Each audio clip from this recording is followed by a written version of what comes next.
we are back with Steve Berry. This is Candace Salima with Turning the Tide. Steve, we are on our last segment now, and I wanted to talk to you a little bit about history. And one of my favorite sayings is from George Santayana. It says, "Those who do not learn from history are doomed to repeat it." And so I'd like to know your thoughts on the matter, because really, literally, you have taken history and made a career out of history. Well, in essence, I kind of have. That's what I wanted to do. I wanted to write books that would take things from history and would tantalize people to want to learn more about those things. So yes, I very much wanted to do that. And it's very true. If you don't learn from the past, you will repeat the mistake, and that's part of the themes that's in the book, because it's always something in one of my books that's lost from the past, something from the past that's gone, that still has great relevance today, because we have forgotten what was learned the first time with it. So I adhere to that quote very, very much so. It is something that I think, and I don't want to get too political here, but in looking at America, it seems as if we have forgotten our history. We have turned our back on the amazing things that ordinary people did that carved this nation out. And the thing I like about, well, I like so many things about your books, but one of the main things I like is that it enables the reader to embrace history in an interesting and intriguing story. And then at the end, you separate out what was real and what wasn't. And it's, like you said, almost all real. And it enables people to get a true picture of what happened with these characters in history, or at this time in history, that I hope will enable them to remember how awesome America is, and to remember what a privilege it is to be an American citizen. What are your thoughts on that? Well, very much so. I mean, you should understand our history, and it is a shame that most folks have a very little understanding of American history. And I don't profess to be an expert on it. I'm an amateur historian, but I do read about it, and I do go into it, and I feel like I do have some appreciation of it, and I certainly appreciate historical things and places and objects, and very much so have a great reverence for those. And I think people ought to feel for that. Our history in this country is very very short. I mean, we only have about 230-something years, 240-something years worth of full history, which in European terms is nothing. I mean, 230 years there is like new for them. I mean, when you're talking about there, you're talking 1,000+ years or more. And so, we have a very short time frame here, and we should have an appreciation for it. And I'm hoping, books like mine help stimulate interest in that. And I have to be careful, though, because a lot of people are, in fact, getting their history from novels like mine, which is not necessarily a good thing, because I am a novelist and I'm not a historian, but that's why I put that writer's note in the back, so that you will at least know what was real and what wasn't. Well, and that's the fascinating thing about those writer's notes, Steve, for myself, because I am, such a student of history and literature.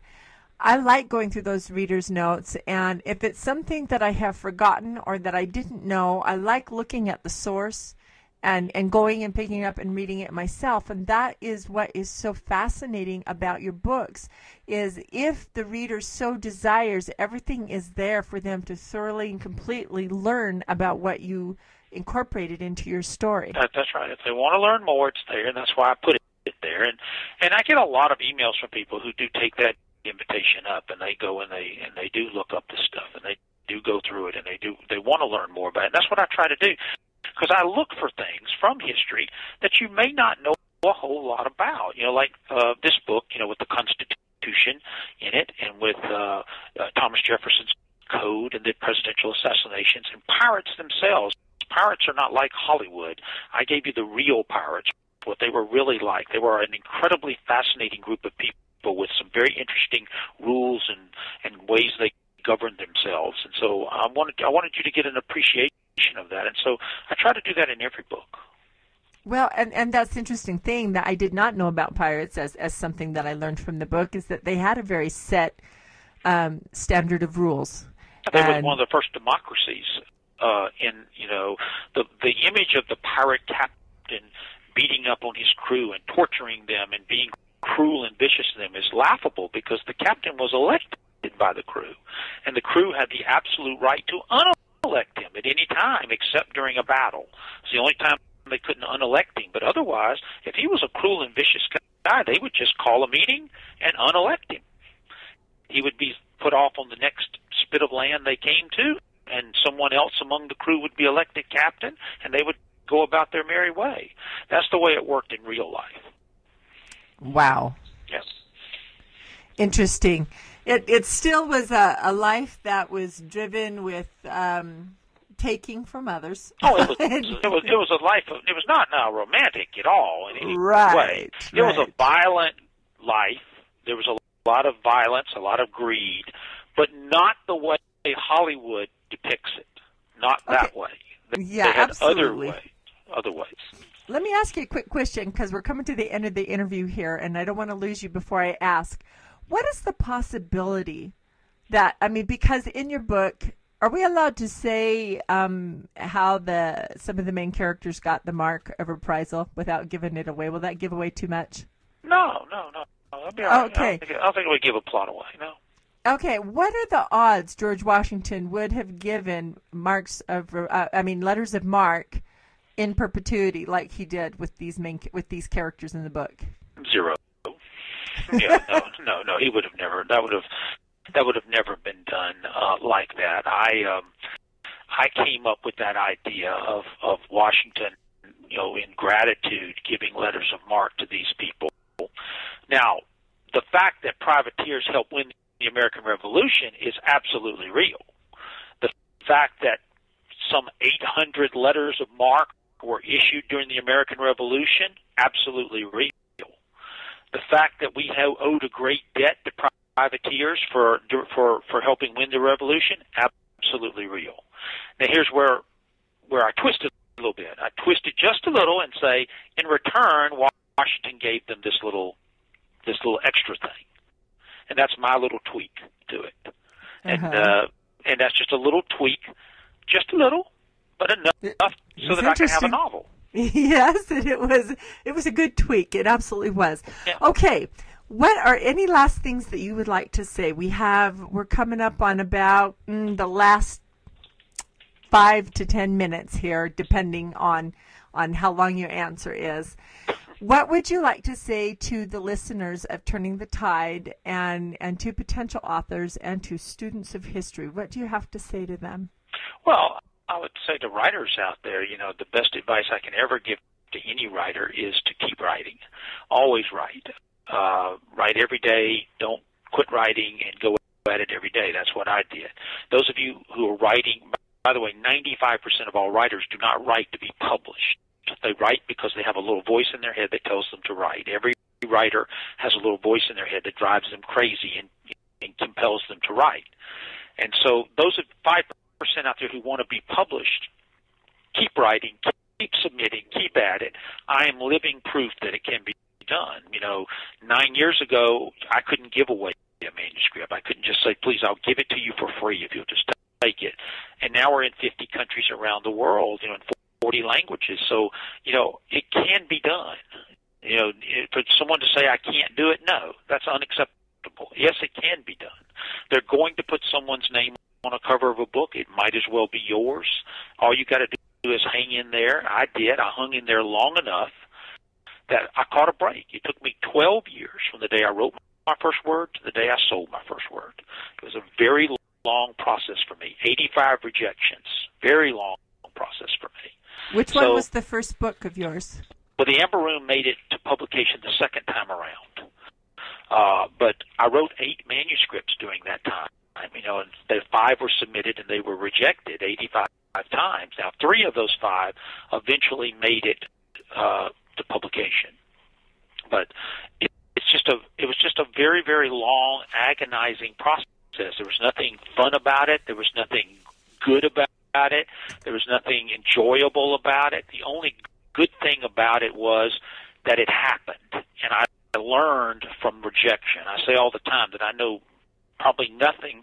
I may know little or nothing about writing and publishing, but I'm a world-class expert on rejection, and I understand it very well. And so you learn from that of what to do. And so hang in there, I tell those 5%.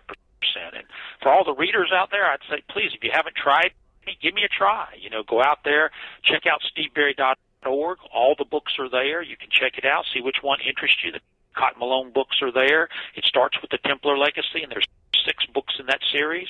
And then there's the Amber Room, the Romanov Prophecy, and the Third Secret, which are standalones that are there as well. And those of you who are Cotton Malone fans, you know, take heart. He's going to take a vacation next year, but he'll be back. He'll be coming back in 2013. I'm writing that story right now with a very interesting tale dealing with Geary, his son, and it's going to take place over in England. It's a very interesting story. And next year, of course, you'll have a standalone with a new set of characters and a new fella and something very fascinating dealing with Christopher Columbus. So, you know, there's a lot going on, you know, and from our standpoint, and we're hopefully we're going to keep writing as long as you'll keep reading. Oh, I, for one, will keep reading, Steve.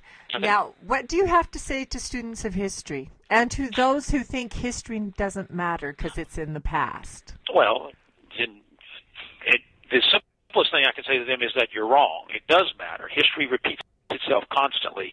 You have to learn from what came before you, or you will never be able to know where you're going. It's impossible. You cannot go forward without knowing where you came from. It's impossible. You have to understand that stuff.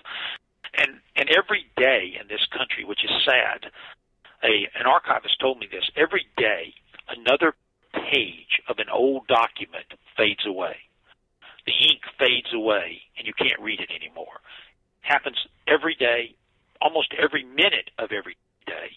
Another document rots away because we don't take care of it and we don't preserve it. They did a study once. 90% of the knowledge from the ancient world never made it out of the ancient world. Never got out of there. That's Imagine terrible. what was in that 90% that we never got to see. And the same is true of us. We're constantly, every day, losing part of our heritage. And it does matter. It matters a whole bunch. And so, you know, everybody needs to take an interest in that. Everybody needs to be cognizant of that. They do, and I know that is what drove the creation of your foundation, History Matters. So why don't you tell people how they can find out more about History Matters, and let's remind them again about your events in Connecticut.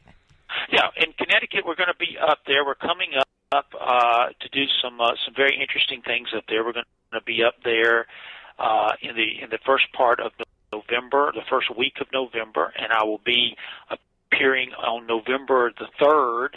November the 2nd, I'm at the Ferguson Library in Stamford, Connecticut at 7 p.m. November the 3rd, I'm at the John Jay Center in Rye, New York at 6 o'clock for an event. And then on November 5th is the History Matters Workshop in Hartford. And November 5th in the evening is the reception that we'll be doing for the Mark Twain Society. We're also doing another reception that night that will also benefit the Connecticut Historical Society. And all of these events are on my website at steveberry.org under the events section. Any writers up there, please come to the History Matters event that'll be there in Connecticut. Any readers, come to the other events. We're going to be talking about the books and having some cool stuff going on there.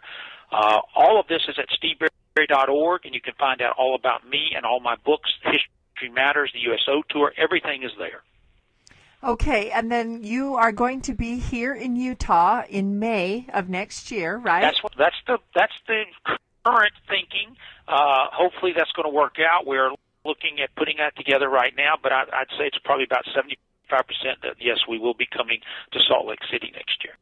Okay, I will ask Deb to get me in contact with Esther, and I will also call the Salt Lake Historical Society, and I'll see what I can do to help you out with that, okay? That'd be great. And in fact, Deb is the one making the contact, so just talk with Deb. Oh, okay. Yeah, Deb's doing those contacts. I misspoke a while ago. Esther is not with that. It's not dealing. It's been turned over to Deb, so she's got it all now. Well, that makes it easier. I have her contact information. Yeah, you can talk with her. She's working on the planning of that. Okay, so we covered book, we covered history, we covered writers. Anything I forgot, Steve, before we end this interview? You got it all. It's been a very great hour. I appreciate you having me here, and it's always great to talk to folks. All right, and I will get you a copy of the MP3 of your portion of the show. Okay, Steve? Yeah, just get it to Deb. That'd be great. I will do it. Thank you so much for joining us. All right, thank you, man. Bye-bye. Bye-bye.